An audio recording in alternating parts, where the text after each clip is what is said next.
Good morning everyone, welcome back to my channel. I hope कि सब बढ़िया हो गया और मैं भी एकदम बढ़िया हूँ। सो अभी टाइम बजे है सुबह के 8 और मैं जा रही हूँ बगीचे के लिए। वही डेली वाला जो मेरा काम होता है उसको करने। मम्मी चले गए थे मुझसे पहले और मैं थी नहाने धोने में थोड़ी सी बिजी। और बाल मैंने आज नहीं धोए क्योंकि आज है ट्यूसडे, तो कल वेडनेसडे है, कल देखती हूँ।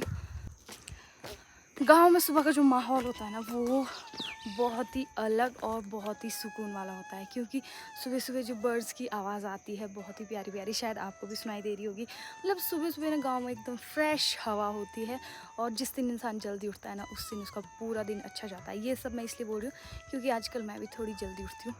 मतलब इतनी भी जल्दी नहीं उठती, 6 बजे, 6:15 बजे या 6:30 बजे, इतने टाइम तक मैं उठ जाती हूँ। फिर सुबह सुबह उठ के अच्छा लगता है, फ्रेश फील होता है। और अब तो मैंने अपने रूटीन में एक नई चीज़ ऐड कर दी है, तो सुबह सुबह मैंने योगा करना स्टार्ट कर दिया है। और आज तो मैं रस्सी कूद भी कर रही थी, क्योंकि मेरा जो शरीर है ना, वो आजकल काफ़ी दर्द करने लगा है, तो इसलिए मैं सोच रही हूँ थोड़ा शरीर को हेल्दी बनाता है और वेट लूज़ करती हूँ। क्योंकि अगर मोटापा आएगा तो दर्द तो होगी और साथ में बीमारियाँ भी आएगी, तो इसलिए मैंने योगा करना शुरू कर दिया है। कल वाले व्लॉग में मैंने आपको बताया था कि मेरे पैसे गिरे थे, तो मेरे जो पैसे वो यहाँ पे गिरे थे। फिर जैसे ही मैं और मम्मी खेत जा रहे थे तो आगे मम्मी चले थे, पीछे से मैं चली थी, और फिर मम्मी को वो पैसे मिले और मम्मी ने उठाए। मम्मी बोलते कि मुझे पैसे मिले हैं।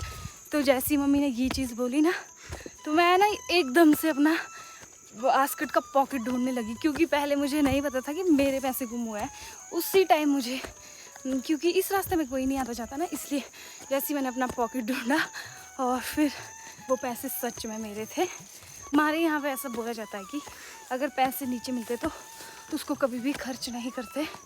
ऐसा करने से, अगर हम उसे अपने पास हमेशा रखते हैं ना, खर्च नहीं करते, तो ऐसा कहा जाता है कि वो इंसान पैसों से कभी भी खाली नहीं रहता। तो इसलिए मैंने जितने वो पैसे थे उसका मैंने 10% मम्मी को दिया, बाकी मैंने खुद रख लिए। यहाँ पे थी कुछ नाशपतियाँ। सो मेरे पास पैकेट तो था नहीं, तो मम्मी बोलते मेरे को कि तू अपने ढाठू में कर ले, तो इसलिए मैं इसको अपने ढाठू में पैक कर रही हूँ। यहाँ देखो, ये है मेरा पहाड़ी पर्स। अगर आपको भी ऐसा पर्स बनवाना है तो मुझसे संपर्क करें, मैं आपको भी बना के दे सकती हूँ। तो मैंने बताया था ना कि मेरे पास पैकेट नहीं था, तो मैंने ऐसा जुगाड़ कर दिया। देखो, अभी मैं पहुँच गई हूँ अपनी डेली वाली जगह पे, जहाँ पे मैं डेली रेस्ट करती हूँ। और अभी मैं यहाँ पे बैठ के फ़ोन देख रही थी, तो मैंने अपनी रील्स देखी, और एक रील जो इतनी ज़्यादा वायरल हुई है वो भी सिर्फ आप लोगों की वजह से। और उस रील पे मेरे 1 मिलियन व्यूज़ पूरे हो चुके हैं। तो मैं आप सब लोगों का बहुत बहुत धन्यवाद करती हूँ। आप लोगों ने मुझे इतना ज़्यादा प्यार दिया और मेरी रील पहली बार इतनी ज़्यादा वायरल गई है, वो भी 1 मिलियन। तो thank you so much everyone. आप लोगों के बिना ये बिल्कुल पॉसिबल नहीं था। तो मैं उम्मीद करती हूँ कि आगे भी आप मेरी रील्स को ऐसे ही वायरल करोगे, बहुत सारा प्यार दोगे, और उसके लिए बहुत बहुत धन्यवाद। तो जो भी मैं रील डालती हूँ, अगर आपको वो पसंद आती है तो उसको लाइक कमेंट तो करना ही है, साथ में उस रील को शेयर भी करना है, ताकि मुझे अच्छे अच्छे व्यूज़ मिलते रहे। और एक चीज़ बताना तो मैं आपको भूल ही गई थी कि जो वो मेरी रील वायरल गई उसमें व्यूज़ तो आए ही आए, साथ में मेरी मतलब रील्स की रीच इतनी ज़्यादा बढ़ी, मेरे बहुत सारे फॉलोअर्स बढ़ गए हैं। और जिस दिन मैंने वो रील डाली थी ना, उस दिन मेरे थे 8K फॉलोवर थे मेरे। और अभी यहाँ पे बैठ के मैं अपने फॉलोअर्स चेक कर रही थी, तो अभी मेरे जो फॉलोअर्स है वो है 18K 225। मुझे फॉलो करने के लिए भी बहुत बहुत धन्यवाद, और मेरी रील को इतना सारा प्यार देने के लिए बहुत बहुत धन्यवाद।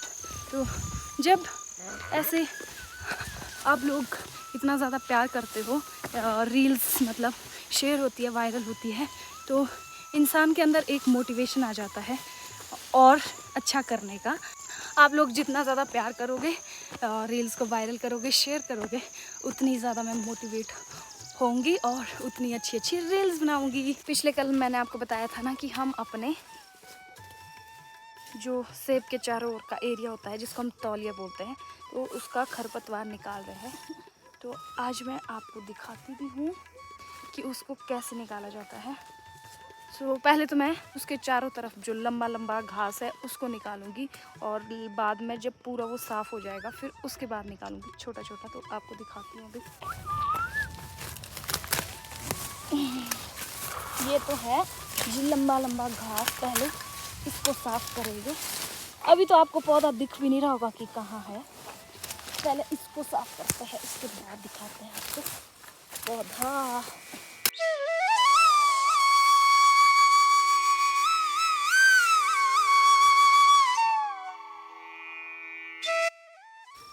जो इसमें लंबा लंबा खोड़ था वो मैंने सारा निकाल दिया है। तो छोटा खरपतवार मैं हाथ से निकालूंगी, क्योंकि दांती से ना जो ये पौधा है इसको लगने का डर रहता है, तो इसको मैं हाथ से निकालूंगी ऐसे करके। आजकल नमी इतनी है ना इसमें कि थोड़ा सा जोर लगाओ तो पूरा मिट्टी का जड़ ऊपर आ जाती है।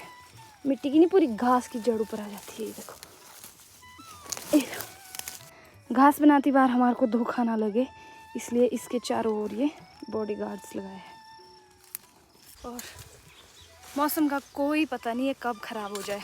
कल सुबह के टाइम बारिश हो रही थी और आज इस टाइम पे मौसम मूड बना के कभी भी बारिश हो सकती है। तो अब जल्दी से बनाते हैं और आपसे मिलता है बाद में। तो आपको पता है ये किस चीज़ का पौधा है? ये है चलाई, और इससे पता क्या बनता है? इससे सब्ज़ी बनती है, सब्ज़ी। ये देखो बहुत सारा झुंड है इसका। ये पूरे जो पौधे हैं ना लंबे लंबे अलग से दिख रहे हैं, इसकी सब्ज़ी बनती है। तो इसको हम काटेंगे नहीं, इसको हम अलग से छोड़ देंगे। मेरे हाथ में आपको जो ये पौधा दिख रहा है ना, इसको हम अंजड़ा बोलते हैं, और ये चटनी में खटाई के काम आता है। तो हम जो पहाड़ी लोग हैं ना, वो किसी भी चीज़ को लेने के लिए बाज़ार नहीं, अपने खेत जाते हैं। आजकल मैं ये दिखावा कर रही हूँ क्योंकि आजकल हमारे फल सब्जियाँ और ये सारी चीज़ें लगी होती है। तो इसको हम बोलते हैं अपनी भाषा में अंजड़ा, और मम्मी का कहना है कि इसको मरोड़ा बोलते हैं। तो आप लोग हमें कमेंट में सही करना कि इसको क्या बोलते हैं, और आप ये भी बताना कि जो आपकी लोकल भाषा है उसमें इसको क्या बोलते हैं। तो अभी तो खेत से हमारे को ले जाने की ज़रूरत नहीं है क्योंकि हमारे घर के आसपास भी ये मिल जाता है। तो इसको अभी तो हम घास के साथ मिक्स करने वाले हैं। तो जब मैं किसी दिन, अभी नहीं किसी दिन, अगर इसकी चटनी बनाऊंगी ना तो आपको भी ज़रूर दिखाऊंगी। इसको पुदीने के साथ मिक्स करना पड़ता है तो खट्टा मीठा फ्लेवर आता है, बहुत ही टेस्टी। आपको मैं एक काम की बात बताऊँ, हमारे जो खेत है ना जिनके साथ साथ में होते हैं उसका बंटवारा पता कैसे किया जाता है? तो मैं आपको बताती हूँ। जैसे ये वाला खेत है हमारा, और नीचे से यहाँ से स्टार्ट होता है चाचू का। तो जैसे हम लोग घास बना रहे हैं ना, अभी यहाँ पे मैं घास बना रही हूँ, तो मेरी मम्मी ने मुझे सिखाया कि अपने खेत से जितना नीचे घास बना सकती है उतना ही बनाना। नीचे मतलब इस जो बील होती है ना, इसमें जाने की कोई ज़रूरत नहीं है, क्योंकि इसका बंटवारा ही ऐसे होता है कि अपने खेत से जितना बन सकता है उतना ही हमारा है। जो नीचे, जहाँ तक हम नीचे नहीं पहुँच सकते अपने खेत से, तो वो इसका मतलब ये है कि वो उनका हिस्सा है। तो हमारे इस तरह से बंटवारा होता है, सर्वसहमति से। आप लोग भी ये चीज़ें सीखना, आपके काम आएगी, है ना। मम्मी ने मुझे धोखा दिया है। घर से लाया था मेरे को, कितने भिंडे बोल के लाया था? 2। घर से लाया था मेरे को कि 2 भिंडे बनाएगी, क्योंकि हमारे सुबह के भी यहाँ बचे थे। फिर उसके बाद बोला कि 3 बना लेते हैं, मैंने ठीक है। फिर उसके बाद बोला 4 बना लेते हैं, ठीक है। और अब हमारे 4 भिंडे पूरे बन चुके हैं। अब क्या बोलते हैं मम्मी कि एक और बनाते हैं, लास्ट 5 पूरे कर देते हैं, बनाए हुए रहेंगे। तो ये धोखा है मम्मी के साथ आने का, लेकिन कोई बात नहीं, अभी मौसम थोड़ा ठीक है तो जितना ज़्यादा बनेगा उतना फ़ायदा है। अब हम फुल रेडी है घर जाने के लिए, और हमारे भाटे भी लग चुके हैं। मम्मी ऊपर वाले खेत में गए हैं, वो सुबह वाला उठा रहे हैं और मेरे को यही लगा, मैंने यही भी लगा दिया अभी ताज़ा ताज़ा, जो अभी बनाया था हमने वही लगा दिया ताज़ा ताज़ा। तो अब चलते हैं घर की ओर क्योंकि बारिश आने के फुल चांस है।